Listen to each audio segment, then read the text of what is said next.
Halo, perkenalkan, nama saya Juliana Priska Natasha dengan NIM A1B0211125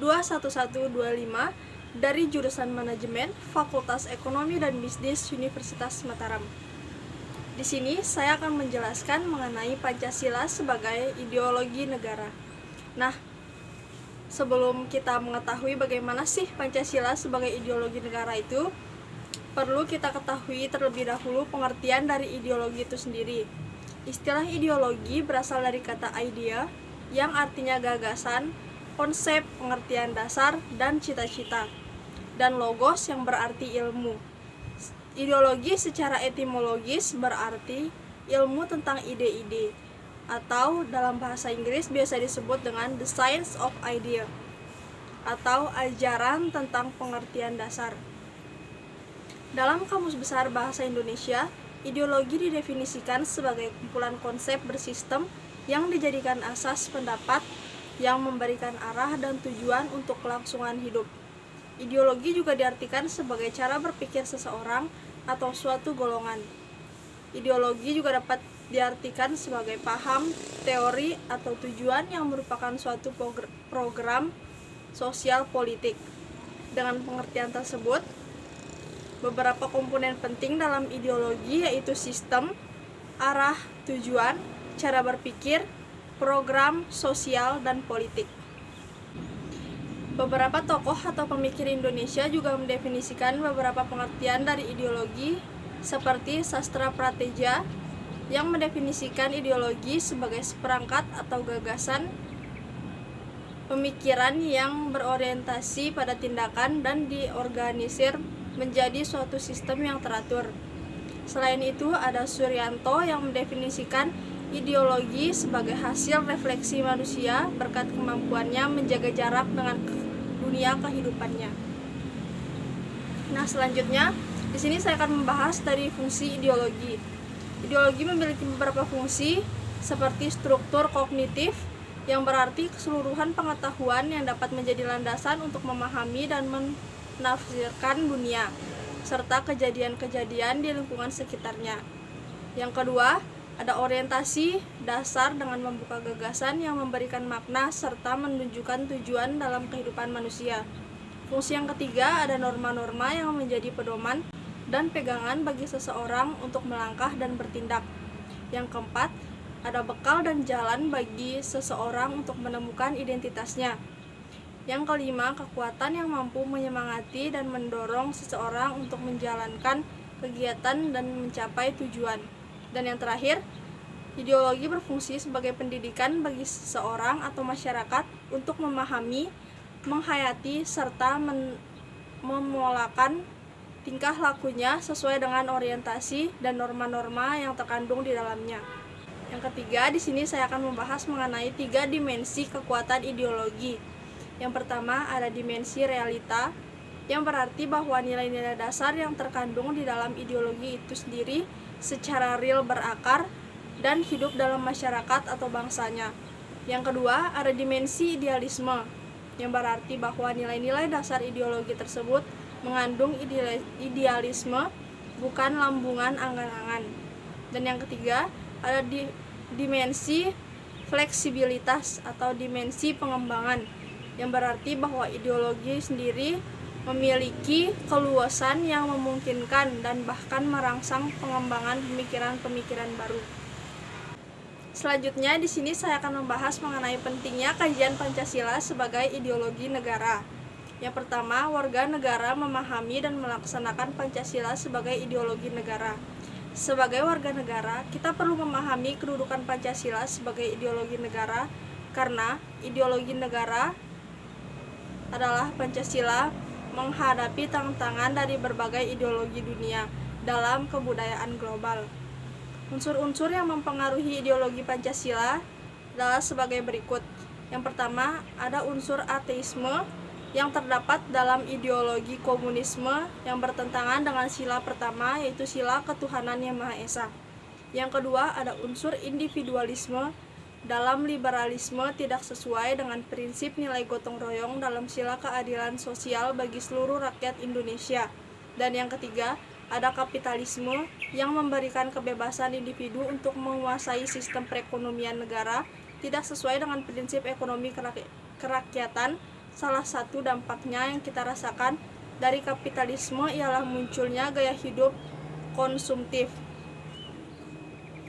Pancasila sebagai ideologi, selain menghadapi tantangan dari ideologi-ideologi besar dunia, juga menghadapi tantangan dari sikap dan perilaku kehidupan yang menyimpang dari norma-norma masyarakat umum.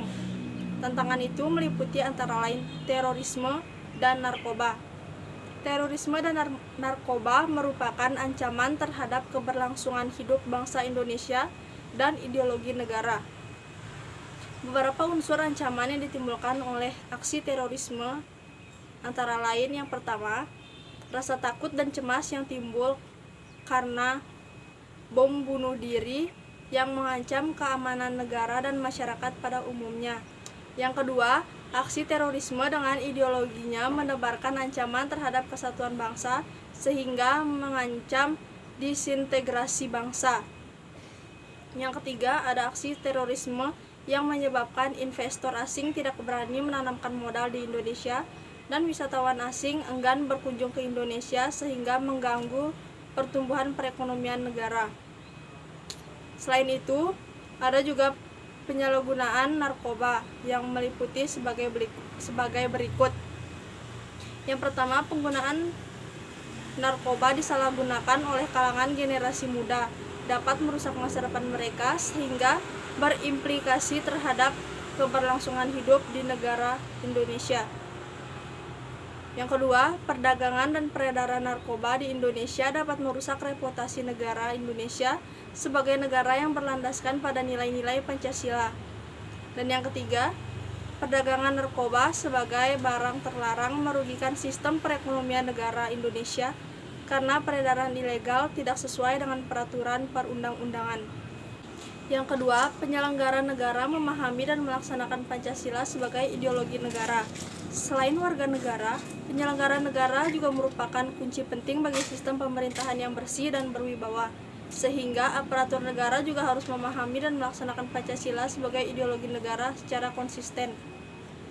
Selanjutnya di sini saya akan membahas mengenai sumber historis, sosiologis, dan politis tentang Pancasila sebagai ideologi negara. Yang pertama, sumber historis Pancasila sebagai ideologi negara. Kedudukan Pancasila sebagai ideologi negara oleh para penyelenggara negara yang berkuasa sepanjang sejarah negara Indonesia. Yang pertama, Pancasila sebagai ideologi negara dalam masa pemerintahan Presiden Soekarno. Pada masa pemerintahan Presiden Soekarno, Pancasila ditegaskan sebagai pemersatu bangsa. Penegasan ini dikumandangkan oleh Soekarno dalam berbagai pidato politiknya yang dalam kurun waktu 1945 sampai dengan 1960.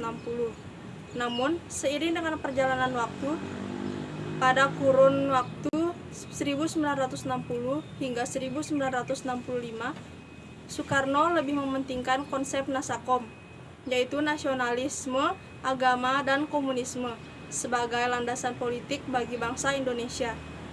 Yang kedua, Pancasila sebagai ideologi negara dalam pemerintahan Presiden Soeharto.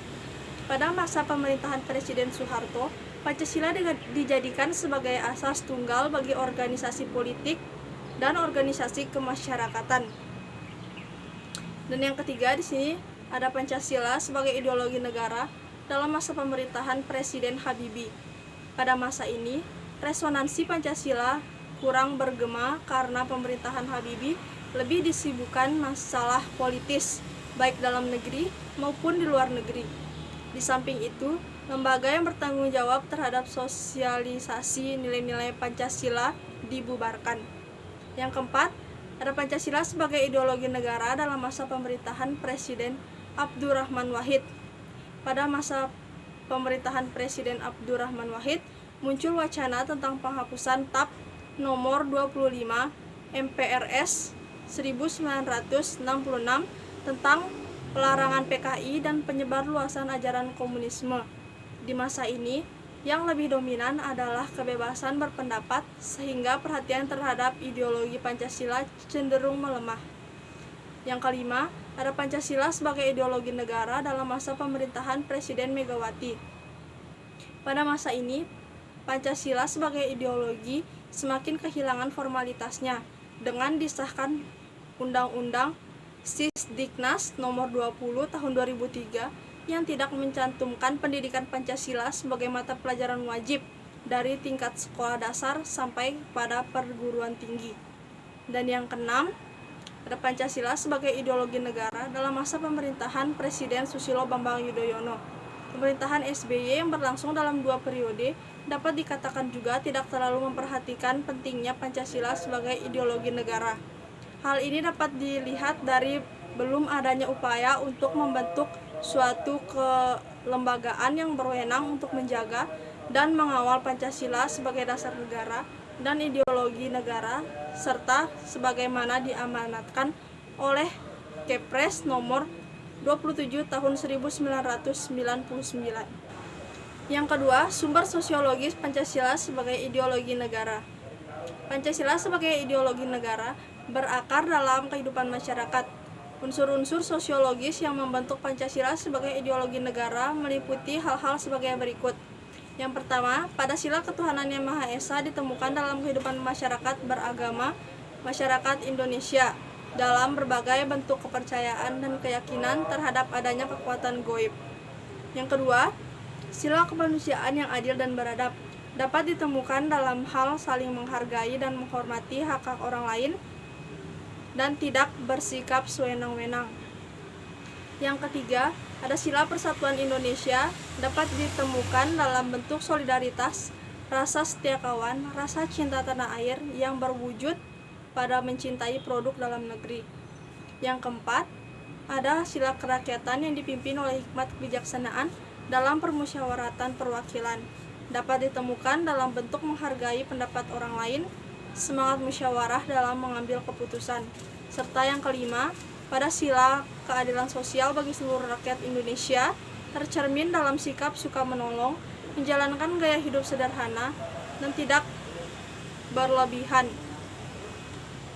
Selanjutnya yang ketiga, ada sumber politis Pancasila sebagai ideologi negara. Unsur-unsur politis yang membentuk Pancasila sebagai ideologi negara meliputi hal-hal sebagai berikut. Pada sila ketuhanan yang Maha Esa diwujudkan dalam bentuk semangat toleransi antar umat beragama. Sila kemanusiaan yang adil dan beradab diwujudkan penghargaan terhadap pelaksanaan hak asasi manusia di Indonesia. Pada sila persatuan Indonesia diwujudkan dalam mendahulukan kepentingan bangsa dan negara daripada kepentingan kelompok atau golongan termasuk partai.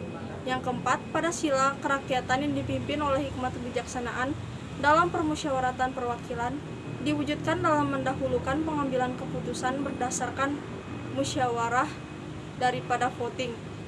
Dan yang kelima, pada sila keadilan sosial bagi seluruh rakyat Indonesia diwujudkan dalam bentuk tidak menyalahgunakan kekuasaan atau abuse of power untuk memperkaya diri atau kelompok, karena penyalahgunaan kekuasaan itulah yang menjadi faktor pemicu terjadinya korupsi.